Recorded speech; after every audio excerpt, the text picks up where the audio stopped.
On a cold August day in 1923, there was a woman fighting for survival alone on the desolate Wrangel Island in the Arctic Ocean, Ada Blackjack. But how had this young Inuit woman managed to survive alone for 2 years in one of the world's most challenging places without any survival skills? And what had happened to her four male companions? This is an incredible story that tests the limits of courage, hope, and a mother's love. Ada Blackjack's name may not be as well known as Ernest Shackleton or Bear Grylls, but her ordeal is one of history's most extraordinary survival stories. Ada Blackjack's story begins in 1921 in Nome, Alaska. She was 23 years old, a young Inuit woman. But unlike other Inuits, Ada had never learned traditional survival skills. She didn't know how to make fire, hunt, or even fish. She had been separated from her family at a young age and raised by a white family, and now she had a sick son, 6-year-old Bennett. She suspected her child had contracted tuberculosis and needed money for treatment. For Ada, desperately searching for money, the offer from famous Canadian explorer Vilhjalmur Stephenson seemed like a ray of hope. Stephenson's plan was insane: to claim Wrangel Island, located in the middle of the Arctic Ocean between Russia and Alaska, for England. Along with 4 young men, they would go to the island, plant a flag, and declare British sovereignty over the island. Ada's job would be sewing and cooking, simple household tasks. In return, she would receive $50, a considerable sum for that time. Ada hesitated. She didn't want to leave her son and go. But the money, it was necessary for Bennett's life. Stephenson assured her, "Just 1 year. Then you'll return." Ada made that critical decision that would change her fate. In September 1921, the 5-person group set out for Wrangel Island. Ada was accompanied by 4 young men, Canadian Lorne Knight, Americans Fred Moore and Milton Galley, and Canadian Alan Crawford. The oldest was 28, the youngest 20. Wrangel Island was a desolate island about 140 kilometers from the Siberian coast and 500 kilometers from Alaska. It was 7,600 square kilometers in size, mostly covered with ice and motionless tundra terrain. Their initial arrival was promising. Ada set up their tents and began cooking. The men hunted and explored. Ada wrote in her diary, "This place isn't as bad as I thought it would be." But winter was approaching and their supplies were beginning to run out. Stephenson's promise was simple. Next summer, either he or another ship would come to pick them up. They just needed to get through one winter. The first winter was much harsher than they had anticipated. The temperature dropped to -50 degrees. Wind speeds exceeded 100 kilometers per hour. Ada constantly shivered from the cold because she had never learned to make fire. The men tried to teach her, but everything was very difficult for Ada, who lacked traditional Inuit skills. A food crisis had begun. Game animals were much scarcer than expected. Only a few Arctic foxes and rarely found seals. Ada's cooking skills became vitally important. She was trying to feed 5 people with limited supplies, but the real problem was the tension within the group. Leadership fights had begun among the men. Ada was sometimes excluded because she was both a woman and an Inuit. She wrote in her diary, "Sometimes I feel very lonely. I miss my son so much." Then came the summer of 1922, and no ship came. Stephenson's promise had proven empty. The 5 people were stranded on this desolate island for another year. The second winter was even more merciless. The food crisis reached its peak. The group began showing symptoms of scurvy, teeth falling out, bleeding, extreme weakness. In addition to her sewing skills, Ada now had to take on nursing duties as well. In early 1923, the group made a critical decision. 3 of the men, Crawford, Galla, and Maurer, would leave the island to seek help. They would try to reach the Siberian coast by walking across the ice. Ada tried to stop them. "This is too dangerous. You could get lost on the ice."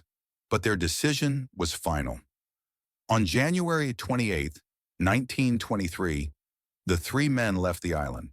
Only Ada and the sick Lorne Knight remained. Knight was getting weaker day by day. Scurvy was destroying him. For the first time, Ada had to take real responsibility. She had to keep not only herself alive, but also a sick man. During this process, Ada discovered herself. She learned to make fire. She began catching small game animals. She learned to track animals from their footprints in the snow. Her survival instincts had awakened. As night's condition worsened day by day, Ada began to fend for herself. She tried using a gun for the first time. With trembling hands, she held the rifle and tried to hunt Arctic foxes. Most of the time, she missed, but sometimes she hit her target. But her real test came on June 23, 1923. That day, Lorne Knight breathed his last. Ada was now completely alone on Wrangel Island. She described that moment in her diary. When Lorne died, I cried for a long time. Then I said to myself, Ada, either you die or you live. Bennett is waiting for you. Her son's name gave her strength. In every difficult moment, she would say, for Bennett. This mantra gave her the power to survive. Now she was truly alone. The nearest human was 500 kilometers away. There was no means of communication. Just her, nature, and endless white silence. The first days of loneliness were terrible.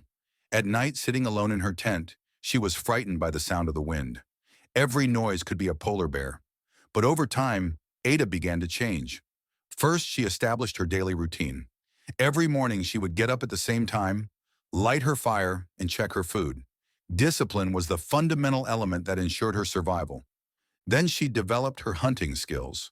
While at first she could only catch small birds, over time she began hunting foxes and even seals.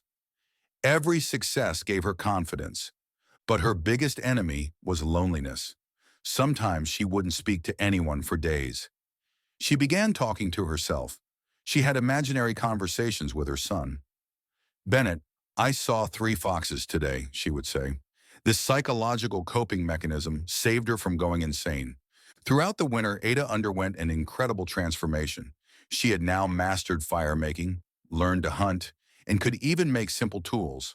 That small, timid woman had transformed into a powerful survivor. In the summer of 1923, Ada was beginning to lose hope.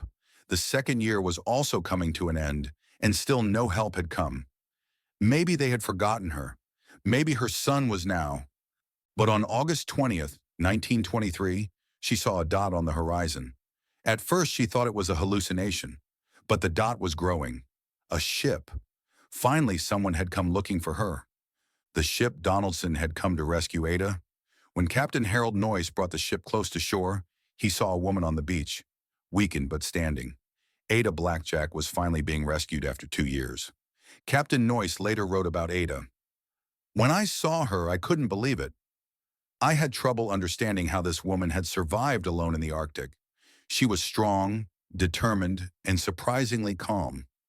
Ada's first question was about her son. Is Bennett okay? This had been the main force keeping her alive for 2 years. When Ada Blackjack returned to Alaska, she was welcomed as a hero. The media called her the female Robinson Crusoe of the Arctic. Her story resonated around the world.